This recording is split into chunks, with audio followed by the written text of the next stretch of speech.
मीराबाई की सच्ची प्रेम कहानी। मीराबाई की कहानी मीराबाई भक्ति काल की एक ऐसी संत है जिनका सब कुछ कृष्ण के लिए समर्पित था। मीरा का श्री कृष्ण प्रेम ऐसा था कि वह उन्हें अपना पति मान बैठी थी। भक्ति की ऐसी चरम अवस्था कम ही देखने को मिलती है। आइए जाने मीराबाई के जीवन की कुछ रोचक बातें। मीराबाई के बालमन में कृष्ण की ऐसी छवि बसी थी कि किशोरा अवस्था से लेकर मृत्यु तक उन्होंने कृष्ण को ही अपना सब कुछ माना। जोधपुर के राठौड़ रतन सिंह जी की इकलौती पुत्री मीराबाई का जन्म 16वीं शताब्दी में हुआ था। बचपन से ही वह कृष्ण भक्ति में रम रही थी। मीराबाई के बचपन में हुई एक घटना की वजह से उनका कृष्ण प्रेम अपनी चरम अवस्था तक पहुंचा। एक दिन उनके पड़ोस में किसी बड़े आदमी के यहाँ बारात आई। सभी औरतें छत पर खड़ी होकर बारात देख रही थी। मीरा भी बारात देखने लगी। बारात को देख मीरा ने अपनी माता से पूछा कि मेरा दूल्हा कौन है। इस पर उनकी माता ने कृष्ण की मूर्ति की ओर इशारा करके कह दिया कि यही तुम्हारे दूल्हा हैं। बस यह बात मीरा के बाल मन में एक गांठ की तरह बंध गई। बाद में मीराबाई की शादी महाराणा सांगा के पुत्र भोजराज, जो आगे चलकर महाराणा कुंभा कहलाए, से कर दी गई। मीरा ने गुरु के बारे में कहा कि बिना गुरु धारण किए भक्ति नहीं होती। भक्ति पूर्ण इंसान की प्रभु प्राप्ति का भेद बता सकता है। वही सच्चा गुरु है। स्वयं मीरा के पद से पता चलता है कि उनके गुरु रैदास थी। इस शादी के लिए पहले तो मीराबाई ने मना कर दिया, लेकिन जोर देने पर वह फूट फूट कर रोने लगी। शादी के बाद विदाई के समय वे कृष्ण की वही मूर्ति अपने साथ ले गई जिसे उनकी माता ने उनका दूल्हा बताया था। ससुराल में अपने घरेलू कामकाज निपटाने के बाद मीरा रोज कृष्ण के मंदिर चली जाती और कृष्ण की पूजा करती। उनकी मूर्ति के सामने गाती और नृत्य करती। उनके ससुराल वाले तुलजा भवानी यानी दुर्गा को कुल देवी मानते थे। जब मीरा ने कुल देवी की पूजा करने से इनकार कर दिया तो परिवार वालों ने उनकी श्रद्धा भक्ति को मंजूरी नहीं दी। मीराबाई की ननंद उदाबाई ने उन्हें बदनाम करने के लिए उनके खिलाफ एक साजिश रची। उसने राणा से कहा कि मीरा का किसी के साथ गुप्त प्रेम है और उसने मीरा को मंदिर में अपने प्रेमी से बात करके सुना है। राणा कुंभा अपनी बहन के साथ आधी रात को मंदिर गया। वह मंदिर का दरवाजा तोड़कर अंदर पहुंचा और देखा कि मीरा अकेले ही कृष्ण की मूर्ति के सामने परम आनंद की अवस्था में बैठी मूर्ति से बातें कर रही थी और मस्ती में गा रही थी। राणा मीरा पर चिल्लाया, मीरा तुम जिस प्रेमी से अभी बातें कर रही हो, उसे मेरे सामने लाओ। मीरा ने जवाब दिया, वह सामने बैठा है, मेरा स्वामी नैनचोर, जिसने मेरा दिल चुराया है, और वह समाधि में चली गई।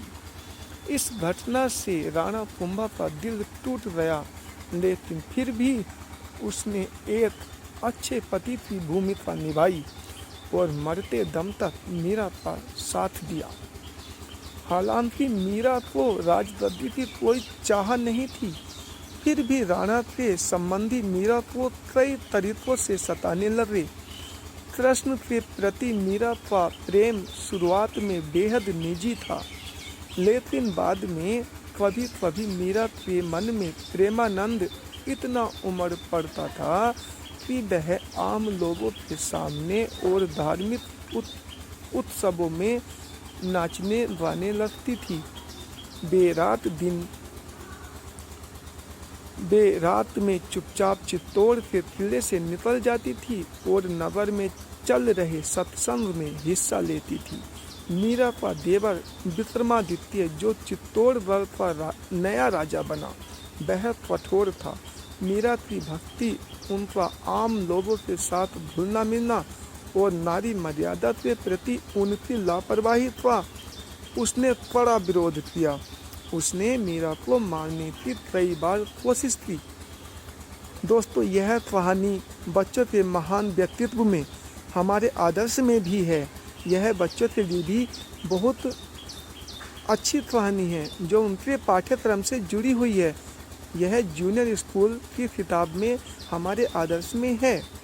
चलिए दोस्तों, विवाह का मतलब यही है कि आप एक इंसान के लिए अपनी हर चीज़ समर्पित कर दें, अपना शरीर, अपना मन और अपनी भावनाएं।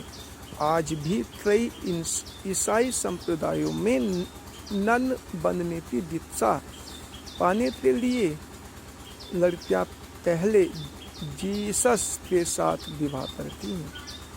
यहाँ तक कि एक बार उसने मीरा के पास फूलों की टोकरी में एक जहरीला सांप रखकर भेजा और मीरा को संदेश भिजवाया कि टोकरी में फूलों के हार हैं। ध्यान से उठने के बाद जब मीरा ने टोकरी खोली तो उसमें से फूलों के हार के साथ कृष्ण की एक सुंदर मूर्ति निकली। राणा का तैयार किया हुआ कांटों का बिस्तर भी मीरा के लिए फूलों का सेज बन गया। जब मीरा उस पर सोने चली, भावनाओं को समर्पित किए बिना किसी चीज के प्रति खुद को समर्पित नहीं कर सकते। विवाह का मतलब यही है कि आप एक इंसान के लिए अपनी हर चीज समर्पित कर दें, अपना शरीर, अपना मन और अपनी भावनाएं। आज भी कई ईसाई संप्रदायों में नन बनने की दीक्षा पाने के लिए लड़कियां पहले जीसस के साथ विवाह करती हैं। कुछ लोगों के लिए यह समर्पण शरीर, मन और भावनाओं से परे है। एक ऐसे धरातल पर पहुंच गया जो बिल्कुल अलग था, जहां यह उनके लिए परम सत्य बन गया था। ऐसे लोगों में से एक मीराबाई थी, जो कृष्ण को अपना पति मानती थी। कृष्ण को लेकर मीरा इतनी दीवानी थी कि महज 8 साल की उम्र में मन ही मन उन्होंने कृष्ण से विवाह कर लिया। उनके भावों की तीव्रता इतनी गहन थी कि कृष्ण उनके लिए सच्चाई बन गए। यह मीरा के लिए कोई मति भ्रम नहीं था, यह एक सच्चाई थी कि कृष्ण उनके साथ उठते बैठते थे, घूमते थे। ऐसे में मीरा के पति को उनके साथ दिक्कत होने लगी, क्योंकि वह हमेशा अपने दिव्य प्रेमी के साथ रहती। यहाँ तक कि मीरा ने अपने दिव्य प्रेमी के साथ संभोग भी किया, परंतु यह बात इसमें शायद सही नहीं है। उनके पति ने हर संभव कोशिश की यह सब समझने की, क्योंकि वह मीरा को वाकई प्यार करता था। लेकिन वह नहीं जान सका कि आखिर मीरा के साथ हो क्या रहा है। दरअसल मीरा जिस स्थिति से गुजर रही थी और उनके साथ जो भी हो रहा था वह बहुत वास्तविक लगता था, लेकिन उनके पति को कुछ भी नजर नहीं आता था। वह इतना निराश हो गया कि एक दिन उसने खुद को नीले रंग से पोत लिया। कृष्ण की तरह के पोशाक पहनकर मीरा के पास आया। दुर्भाग्य से उसने गलत तरह के रंग का इस्तेमाल कर लिया, जिसकी वजह से उसे एलर्जी हो गई और शरीर पर धब्बे चपकते निकल आए। मीरा के इर्द गिर्द के लोग शुरुआत में बड़े चफराए कि आखिर मीरा का क्या करें। बाद में जब कृष्ण के प्रति मीरा का प्रेम अपनी चरम ऊंचाइयों तक पहुंच गया, तब लोगों को यह समझ आया कि वे कोई असाधारण औरत है। लोग उनका आदर करने लगे। असाधारण औरत नहीं है, इसलिए लोग उनका आदर करने लगे, यह देखकर कि वे ऐसी चीज कर सकती हैं जो कोई और नहीं कर सकता। उनके आसपास भीड़ इकट्ठी होने लगी। मीरा ने जवाब दिया, वह सामने बैठा है मेरा स्वामी नैनचोर, जिसने मेरा दिल चुराया है, और वह समाधि में चली गई। पति के मरने के बाद मीरा पर व्यभिचार का आरोप लगाया गया। उन दिनों व्यभिचार के लिए मृत्यु दंड दिया जाता था, इसलिए शाही दरबार में उन्हें जहर पीने को दिया गया। उन्होंने कृष्ण को याद किया और जहर पीकर वहां से चल दी। लोग उनके मरने का इंतजार कर रहे थे, लेकिन वह स्वस्थ और प्रसन्न बनी रही। इस तरह की कई घटनाएं हुई। दरअसल भक्ति ऐसी चीज है जो व्यक्ति को खुद से भी खाली कर देती है। दोस्तों, यदि कहानी में कुछ गलतियां मिस्टेक हों तो उन्हें कमेंट में ज़रूर बताएं, ताकि आने वाली दूसरी वीडियो में हम सुधार कर सकें। और दोस्तों, प्लीज़ आप वीडियो को लाइक और सब्सक्राइब ज़रूर करें। चलिए दोस्तों, जब मैं भक्ति करता हूँ तो मैं किसी मत या धारणा में विश्वास की बात नहीं कर रहा हूँ। मेरा मतलब पूरे भरोसे और आस्था के साथ आगे बढ़ने से है। तो सवाल उठता है कि मैं भरोसा कैसे करूं? आप इस धरती पर आराम से बैठे हैं, यह भी भरोसा ही है। यह गोल धरती बड़ी तेजी से अपनी धुरी पर और सूरज के चारों ओर घूम रही है।